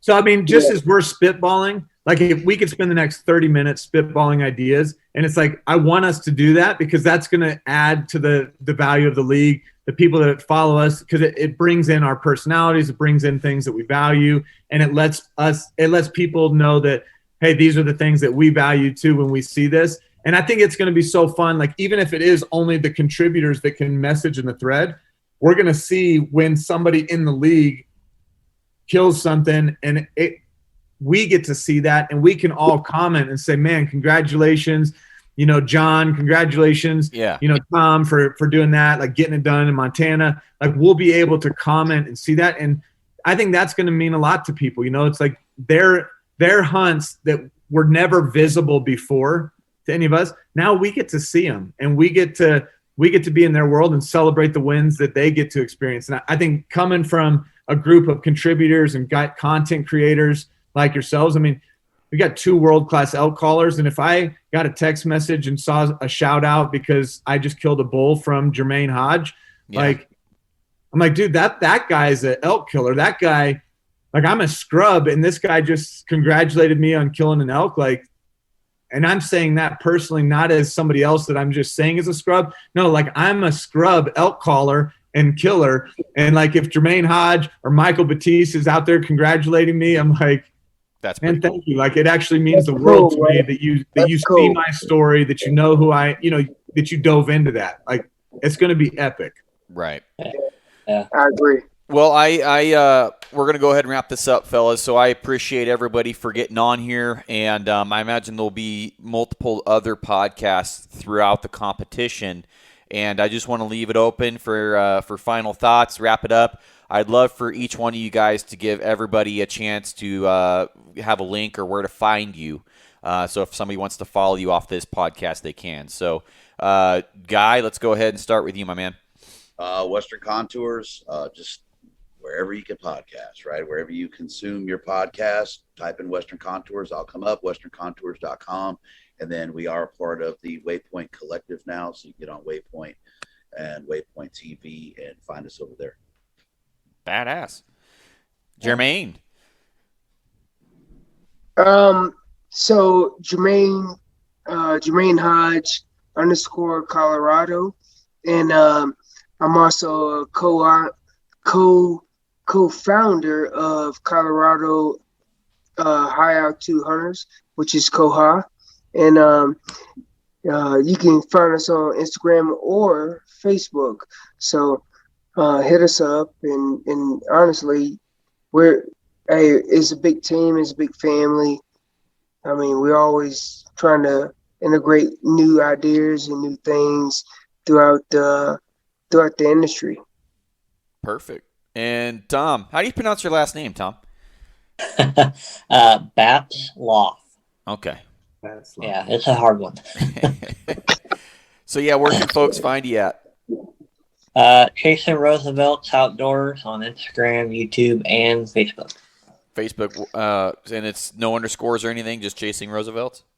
Chasing Roosevelt's Outdoors on YouTube, obviously Instagram has underscores, and Facebook, I think it's all lowercase, all one word. Okay. And Jared? Hunt League, HUNTLEAGUE. So Hunt League, find it in the app stores where I really want you to find it. I am on Instagram, but I'm not on there all that often. That's about to change because we're starting to actually tell people about the platform. So I don't really want to be the guy doing that. So I'm going to figure out how I'm going to get Guy Western and a guy to run my Instagram account, or Thomas. So, but you can find me there, Facebook. But app stores where I want to direct people, because once you're there, you can jump right into the community. And all of you guys too will have a logo, like under the league. Like if somebody goes to the Content Creator League in the app, your guys will have a logo, or under the more info, all the content creators will have links to your websites, links to your podcast, links to everything. So you can find all of your guys' stuff, Instagram pages, all from inside the app as well. And do people need to use the promo code, or do they just join the app and then find the league? Or because you told me this once and I forgot. Yeah, the only way that you can enter a promo code right now in the app is when you create your account. So when you create your account is when you need to do the promo code.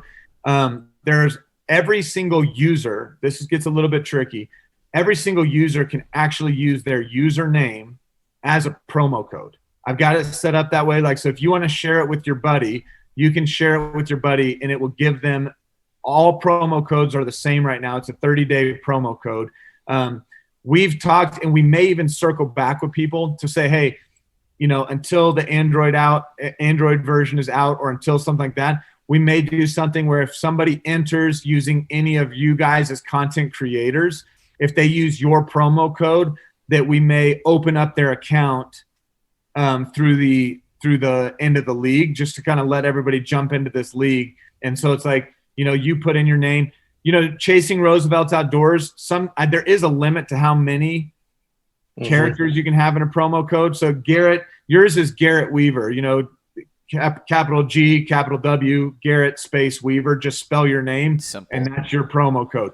Guy, I don't remember. We did one, and I think yours is, you can look in your app under buddies and like the invite, and it'll tell you. But, basically, if you put in a username, we'll just say Garrett Weaver for now. But anybody in the app can invite a friend by just giving them their username, and it'll open it for 30 days. And just to be clear, folks, we're not making money every time you use a promo code. This is just something that benefits you guys, I believe, for a free membership instead of spending the $10 or $14 off the bat? Yeah, it's $14.99 for a year. For a year. Yeah, so it's not monthly. And that's what lets you add buddies, share parties, do all that kind of stuff, and join some of the leagues. Because if you want to hunt multiple species, you have to have the league pass. So that's kind of where the league pass stuff comes in. Okay. I told you this. If somebody needs support and it's like, man, I can't afford that $15, email me, support@huntleague.com. It's like we're not here doing this. Like we're getting this thing. Like you said, Garrett, nobody's making money. The promo code isn't about like an affiliate link or something like that. What the reason why that works well is if Jermaine uses his code and sends it to a buddy, it's going to send Jermaine an email when his buddy registered with his username. And the reason why that's valuable is then I can go in and I can send that person a buddy request and I can start connecting with them in the app. So the reason why your username works as a promo code is so that you can tell people, hey, I'm going to invite you, use this when you create it. Then you can be buddies in the app. You can share areas. You can share hunt logs. You can do all of that stuff during that trial period, that 30 days.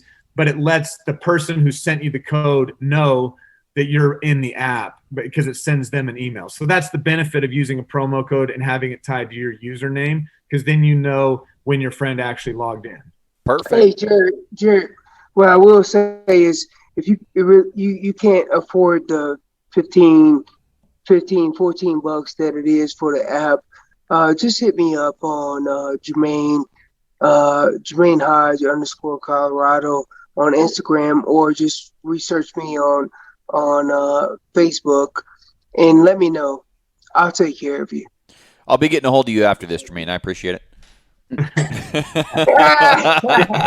Hey, one other thing though that I didn't even say, but this is like a thing. I don't know if you can still hear me. Can you hear me? We can hear you. Yeah. Did you lose me for a second? Okay. One other thing that's actually in the app, if somebody wants like a double bonus right now, if you go to the Hunt League website or in the app, you go to the shop. If you buy anything from the Hunt League shop, stickers, a t-shirt, we have like the shirt that I'm wearing just says like Hunt League on it. It's listed at like $11. If you buy a shirt, it's cheap. And we're not making money on the t-shirts. We're just having a company that sends them out, prints them. If you buy the shirt, it'll let me know, hey, this person bought the shirt. It will unlock, you get the league pass free for a year with any merchandise stuff that you buy. So that could be another thing. So it's like, you don't just, you'll spend even less money buying a shirt. Yeah. You get the shirt and the league pass, and that can be a win too. So that's the way to do it. A good way to tell people about that. If I sold shirts for $12, I'd be losing like $4 a shirt. $3 a shirt. So, all right, guys. Well, hey, I appreciate every single one of you for coming on to the show. I'm sure I'll be doing this again for some other content creators. So if any of you guys want back in on another podcast, basically almost kind of rehashing this, I'm sure some of the East Coast guys are going to want to get on the same exact episode. So, and I look forward to taking first place here August 1st. And I'm shotgun star, boys. I got bears to kill. So I'm going to be marking turds and rubs Oh, and yeah. all sorts of shit. So, but I appreciate it, and we will see you guys here very shortly, I'm sure, on another episode. And if I don't see you before season, good luck to everybody. Thank Yeah. you, boys. Yeah. You guys Thanks, have Oh, a dude. good one. cool. Excited, bros. All right. All right, boys. Have a good We'll night. talk to you. You guys have a great one. Have a good night. See ya. All right, guys, that's this episode. Be sure to check out some of the other content creators that are competing and give them a follow. Subscribe to them on YouTube. Help them get the ball rolling. Some great guys, very relatable, real-world guys that are out there trying to start their platforms, and just really appreciate every single one of them and their individuality and what they bring to the table. And I'm just really excited for that aspect of it. But I'm really excited to also see what everybody else is up to and be able to share our hunts in a completely brand new and different way. And so hopefully you guys are excited about this like I am. And hopefully you guys can find me on the Hunt League app. Add me as a friend on there. I can follow you along. And be sure to compete. There's going to be some really good prizes. So outside of that, guys, appreciate you for listening. And I will see you on the next one. Bye.